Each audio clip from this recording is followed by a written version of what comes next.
Halo, kali ini kita bicara soal era APBN. Jadi pada tahun 2025, era APBN ini ditargetkan sebesar 3.600 triliun. Sedangkan target penerimaan pajak tahun 2025 sebesar 2.190 triliun. Nah, pada tahun 2024, era APBN ditargetkan sebesar 3.325 triliun. Sedangkan target penerimaan pajak tahun 2024 sebesar 2.300 triliun.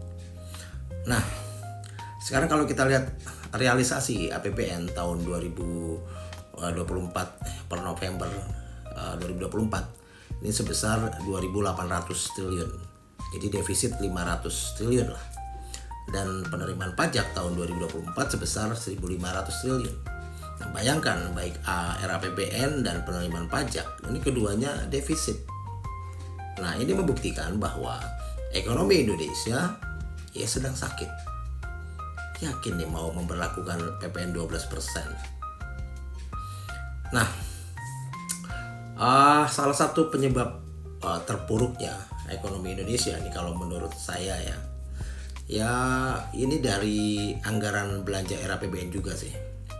Nih ya, kita lihat era APBN 2024 itu 3.100-an triliun, sedangkan 2025 3.600-an triliun. Nah, dengan era APBN yang begitu besar, maka beban untuk merealisasikannya ya paling banyak pasti dari sektor pajak ya, yang dibayarkan oleh masyarakat.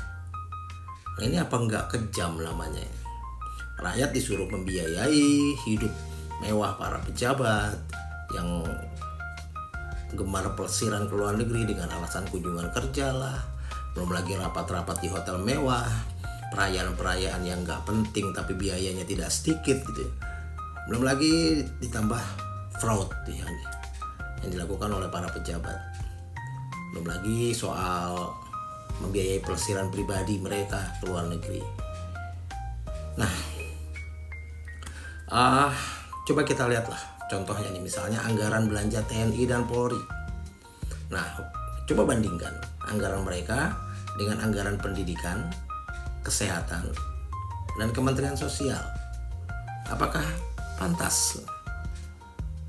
Dan anehnya ya Sri Mulyani yang sudah 10 tahun membuat rakyat menderita dengan segala macam kebijakan pajaknya, ini masih saja dipakai hingga sekarang, bahkan mungkin sampai 5 tahun ke depan nih. Ya, kita lihatlah 10 tahun rata-rata pertumbuhan ekonomi Indonesia ini kan autopilot ya, 4,2%. Nah, ini imbas dari Menteri Keuangan ya, yang kita tahu sendiri bagaimana kinerjanya.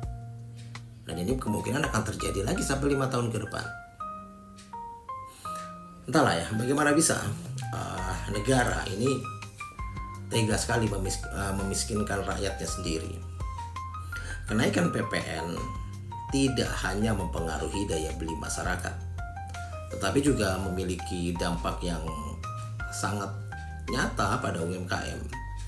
Tanpa mitigasi atau dukungan kebijakan yang sesuai, seperti insentif pajak atau ada program bantuan langsung untuk UMKM, maka kenaikan PPN ini bisa memperkuat siklus kemiskinan dan juga akan memperdalam kemiskinan secara struktural, membuat bisnis-bisnis kecil ya sudah pasti akan terancam di ujung krisis gitu ya.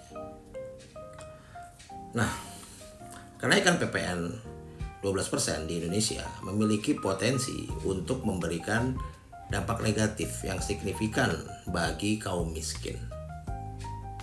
Ya, nanti kan pasti biaya hidup akan meningkat ya. Sementara penurunan daya beli terjadi dan peningkatan ketimpangan ekonomi ini yang akan terjadi.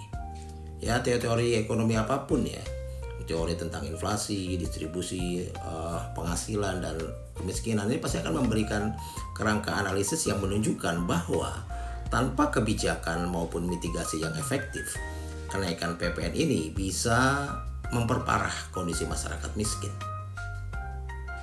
Nah, jadi saya rasa pemerintah perlu untuk mempertimbangkan lah, paling nggak insentif pajak, subsidi barang-barang kebutuhan dasar, atau program sosial lainnya untuk melindungi kelompok miskin ini dari dampak negatif kebijakan fiskal ini.